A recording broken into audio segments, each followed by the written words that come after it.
안녕하십니까? 러빙타임 새벽을 여는 예수묵상 시간입니다. 오늘의 예수묵상 범위는 출애굽기 26장 15절로 37절까지의 말씀입니다.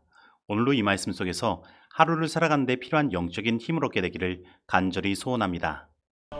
너는 조각목으로 성막을 위하여 널판을 만들어 세우되 각 판의 길이는 10규빗, 너비는 1규빗 반으로 하고 각 판에 2척씩 내어 서로 연결하게 하되 너는 성막 널판을 다 그와 같이 하라. 너는 성막을 위하여 널판을 만들되 남쪽을 위하여 널판 20개를 만들고 20널판 아래에 은받침 40개를 만들지니 이쪽 널판 아래도 그 2척을 위하여 2받침을 만들고 저쪽 널판 아래에도 그 2척을 위하여 2받침을 만들지며 성막 다른 쪽 곧 그 북쪽을 위하여도 널판 20개로 하고 은받침 40개를 이쪽 널판 아래에도 2받침 저쪽 널판 아래에도 2받침으로 하며 성막 뒤 곧 그 서쪽을 위하여는 널판 6개를 만들고 성막 뒤 두 모퉁이의 쪽을 위하여는 널판 2개를 만들되 아래에서부터 위까지 각기 2겹 두께로 하여 윗꼬리에 이르게 하고 두 모퉁이 쪽을 다 그리하며 그 8널판에는 은 받침이 16이니 이쪽 판 아래도 2받침이요 저쪽 판 아래도 2받침이니라. 너는 조각목으로 띠를 만들지니 성막 이쪽 널판을 위하여 5개요 성막 저쪽 널판을 위하여 5개요 성막 뒤 곧 서쪽 널판을 위하여 5개이며 널판 가운데 있는 중간띠는 이 끝에서 저 끝에 미치게 하고 그 널판들을 금으로 싸고 그 널판들의 띠를 꿰일 금고리를 만들고 그 띠를 금으로 싸라. 너는 산에서 보인 양식대로 성막을 세울지니라. 너는 청색, 자색, 홍색 실과 가늘게 꼰 배실로 짜서 휘장을 만들고 그 위에 그릇들을 정교하게 수어놓아서 금 갈고리를 4기둥 위에 늘어뜨리되 그 4기둥을 조각목으로 만들고 금으로 싸서 4 은받침 위에 둘지며 그 휘장을 갈고리 아래에 늘어뜨린 후에 증거궤를 그 휘장 안에 들여놓으라. 그 휘장이 너희를 위하여 성소와 지성소를 구분하리라. 너는 지성소에 있는 증거궤 위에 속죄소를 두고 그 휘장 바깥 북쪽에 상을 놓고 남쪽에 등잔대를 놓아 상과 마주하게 할지며 청색, 자색, 홍색 실과 가늘게 꼰 배실로 수놓아 짜서 성막문을 위하여 휘장을 만들고 그 휘장문을 위하여 기둥 5을 조각목으로 만들어 금으로 싸고 그 갈고리도 금으로 만들지며 또 그 기둥을 위하여 받침 5개를 로스로 부어 만들지니라. 오늘 우리가 묵상할 본문 말씀은 성막의 벽의 역할하는 널판과 성소와 지성소 입구에 있는 각 휘장에 대한 말씀을 이야기하고 있습니다. 먼저 널판을 살펴보면 널판의 각 판의 크기는 넓이가 1.5규빗, 약 68cm이고 길이가 10규빗, 약 4.5m가 됩니다. 그리고 이 널판은 북편에 20개, 남편에 20개, 서편에 6개, 성막 뒤 두 모퉁이에 2개를 만들어 총 48개로 구성되어 있습니다. 그리고 이 널판을 만드는 재료는 조각목으로 그것을 금으로 싸서 만들었습니다. 그리고 각 판을 세울 때에 각 판에 2촉씩 내었고 그 촉은 각각 은받침을 만들어 그 위에 끼워 넣게 만든 것입니다. 그래서 이 널판은 모두 은받침 위에 세워진 것입니다. 그리고 하나님께서는 조각목으로 띠를 만들어 이 널판들을 서로 연결되게 만드셨습니다. 그런데 이 띠는 각 방향마다 5개씩 만들었는데 겉으로 보기에는 4개만 보입니다. 왜냐하면 가장 가운데 있는 띠는 널판의 중앙에 구멍을 뚫어 그 구멍 안에 집어넣어 튼튼히 이 널판들이 연결되도록 만들었기 때문입니다. 그렇다면 이 널판이 우리에게 주는 영적인 메시지는 무엇일까요? 먼저 은받침 위에 세워진 널판에 대하여 생각해 보겠습니다. 출애굽기 21장 32절에 보면 이러한 말씀이 있습니다. 소가 만일 남종이나 여종을 받으면 소 임자가 은 30세겔을 그의 상전에게 줄 것이요 소는 돌로 쳐서 죽일지니라. 즉 성경에서 은은 속전의 개념이 들어있는 것입니다. 그리고 널판은 가시가 있는 조각목으로 만들어졌기에 이 널판은 우리 죄된 사람들을 나타내는 것입니다. 그래서 은받침 위에 세워진 널판은 죄로 인하여 죽을 수밖에 없는 우리 사람들을 예수님께서 그 죄의 대가를 십자가에서 대신 지불해 주심으로 다시 세워주시는 은혜를 나타내는 것입니다. 그리고 널판이 금으로 싸졌기 때문에 이것은 죄된 우리에게 하나님께서 의의를 입혀주셨음을 나타내는 것입니다. 그래서 우리가 교회의 성도로 세워지는 것은 그냥 세워진 것이 아닌 것입니다. 우리는 예수님께서 십자가에서 치르신 그 엄청난 대가 위에 세워지고 하나님께서 당신의 의의 옷을 입혀주셨기 때문에 성도가 되고 이 교회를 이루게 된 것입니다. 그리고 이 널판의 개수가 총 48개인 이유에 대하여 생각해보면 우리는 더 깊은 하나님의 은혜를 깨닫게 됩니다. 그래서 잠깐 살펴보면 이 널판은 의도적으로 48개로 맞춰졌다는 것을 알 수 있습니다. 왜냐하면 이 성전의 뒤편에 모퉁이에 굳이 없어도 되는 각 한 개씩의 널판이 추가되어 있기 때문입니다. 그렇다면 왜 하나님은 48개의 널판으로 이 성소를 이루도록 명령하셨을까요? 오늘 본문 말씀 출애굽기 26장 20절에는 성막 다른 쪽, 곧 그 북쪽을 위하여도 널판 20개로 하고 라는 말씀이 있습니다. 그런데 여기에 나타난 쪽이라는 말은 히브리어로 첼라인데 이것은 갈빗대라고도 번역이 되는 것입니다.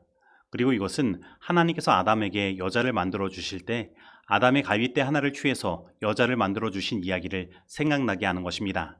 그래서 최초의 여자의 갈빗대는 23 플러스 1의 개념으로 만들어진 것입니다. 마치 성소의 널판이 각 모퉁이에 한 개씩 추가된 것처럼 말입니다. 그리고 이 이야기는 예수님께서 이 땅에 여자로 상징된 교회를 세우시기 위해 십자가에 달려 돌아가시고 그 옆구리가 상하시는 일을 표상적으로 나타내는 것입니다. 즉, 이 교회는 예수 그리스도의 희생을 토대로 세워진 것이라는 것입니다. 그런데 이 널판은 모두 48개입니다. 하지만 이것은 그냥 48이 아닙니다. 이것은 23 플러스 1 두 개가 합쳐진 것이 48이라는 것입니다. 다시 말하면 예수 그리스도의 희생으로 말미암아 세워진 교회는 사람 혼자서 이루는 것이 아니라는 것입니다. 예수님으로 말미암아 구원받은 사람들이 서로 연합할 때 교회가 이루어지는 것입니다. 그래서 생각해보면 출애굽기의 마지막 주제인 성막에 대하여 이야기할 때에 계속해서 하나님께서 강조하신 것이 서로 연결되는 것, 연합하는 것임을 우리는 깨닫게 됩니다. 즉, 이 연합이 없으면 교회가 이루어지지 않는 것입니다. 그러면 우리는 어떻게 이 연합을 이룰 수 있을까요? 오늘 본문 말씀을 보면 이 널판은 5개의 띠로 서로 연결되어 있는 것을 보게 됩니다. 즉, 우리 각 성도들이 서로 연결되고 하나가 된 교회를 이루기 위해서는 이 띠가 필요한 것입니다. 그렇다면 우리를 서로 연결하는 띠는 무엇일까요? 골로새서 3장 13절로 14절 말씀은 다음과 같이 이야기하고 있습니다. 누가 누구에게 불만이 있거든 서로 용납하여 피차 용서하되 주께서 너희를 용서하신 것 같이 너희도 그리하고 이 모든 것 위에 사랑을 더하라. 이는 온전하게 매는 띠니라. 즉, 우리를 서로 연결하는 띠는 사랑인 것입니다.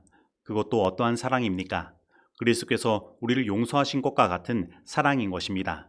그래서 이 널판을 연결하는 띠를 보면 가장 가운데 있는 띠는 널판의 구멍을 뚫고 그 가운데를 통과하여 지나는 것을 보게 됩니다. 즉, 우리가 이 그리스도의 사랑을 나타내고 하나 되는 일에는 서로 양보하고 희생하는 일들이 필요한 것입니다. 그렇지 않고는 결코 우리가 하나 될 수 없는 것입니다. 그런데 어떤 분들은 이렇게 생각할 수 있습니다. 나는 저 사람을 위해서는 결코 희생하거나 양보할 수가 없습니다. 나는 저 사람을 용서할 수 없어요. 그러나 여러분, 우리 예수님은 어떻게 하셨습니까? 오늘 본문 말씀 출애굽기 26장 33절에는 성소와 지성소를 구분하는 휘장에 대하여 이야기하고 있습니다. 이것은 하나님과 우리 사이가 죄로 인하여 막혀 있음을 나타내는 것입니다. 그러나 예수님께서 십자가에 달려 돌아가실 때에 이 성소의 휘장이 위로부터 아래까지 찢어져 둘이 된 것입니다. 그래서 이것에 대하여 히브리서 10장 19절로 20절에는 다음과 같이 이야기하고 있는 것입니다. 그러므로 형제들아, 우리가 예수의 피를 힘입어 성소에 들어갈 담력을 얻었나니 그 길은 우리를 위하여 휘장 가운데로 열어놓으신 새로운 살 길이요 휘장은 곧 그의 육체니라. 즉, 이 휘장이 찢어짐은 예수님의 육체의 찢어짐을 나타내는 것입니다. 그래서 우리는 예수님을 힘입어 하나님의 보좌 앞으로 나아갈 수 있게 되었고 우리들에게는 새로운 살 길이 열리게 된 것입니다. 다시 말하면 우리 예수님은 바로 나를 용서하고 구원하시기 위하여 자신의 육체가 찢어지는 희생을 치르셨다는 것입니다. 바로 나의 죄 때문에 예수님은 그렇게 찢김을 당하신 것입니다. 그래서 우리가 나의 죄를 용서하시고 구원하신 그 예수님을 생각할 때 우리가 용서하지 못할 사람은 없는 것입니다. 그리고 우리가 이루지 못할 연합은 없는 것입니다. 그러므로 오늘 이 시간 나를 위하여 십자가에 달려 육체의 찢기심을 당하신 예수님을 생각하고 서로 용서하며 용납하여 이 교회의 연합을 온전히 이루게 되기를 간절히 소원합니다. 하나님은 어지러움의 하나님이 아니요 오직 화평의 하나님이시라. 하나님께서는 오늘날도 교회의 임무를 처리함에 있어서 옛날과 마찬가지로 질서와 규칙을 준수할 것을 요구하신다. 하나님께서는 당신의 사업이 완전하고 정확하게 수행되어 당신께서 그 위에 승인하신다는 인을 칠 수 있게 되기를 원하신다. 그리스도인은 그리스도인과 연합하고 교회는 교회와 연합하고 인간 도구는 하나님과 연합하고 모든 대리자는 성령께 복종하여 모두 하나님의 은혜의 복된 기별을 세상에 전파하는 일에 연합해야 한다. 사도행적 96페이지의 말씀입니다. 이제 적용하는 시간입니다. 오늘 나는 나를 성도로 세워주시기 위해 엄청난 대가를 치러주신 예수 그리스도의 십자가의 은혜에 늘 감사하며 살아가고 있습니까? 오늘 나는 예수 그리스도의 희생을 통하여 이 교회가 세워졌지만 하나님은 이 교회가 성도들의 연합을 통하여 온전해지기를 원하신다는 사실을 깨닫고 있습니까? 오늘 나의 삶 가운데 용서하지 못하고 용납하지 못하여 서로 연합을 이루지 못한 사람이 있지는 않습니까? 오늘 이 말씀 속에서 내가 실천해야 할 것은 무엇입니까? 기도하시겠습니다. 하나님 아버지, 오늘 우리를 위하여 십자가에서 엄청난 대가를 치러주시고 그리스도의 은혜 위에 우리를 성도로 세워주시니 감사드립니다. 하지만 하나님께서 우리에게 베풀어 주신 그 은혜가 이렇게도 큼에도 불구하고 저희들 서로를 용납하지 못하고 용서하지 못하여 하나로 연합되지 못하는 일들을 행할 때가 많이 있습니다.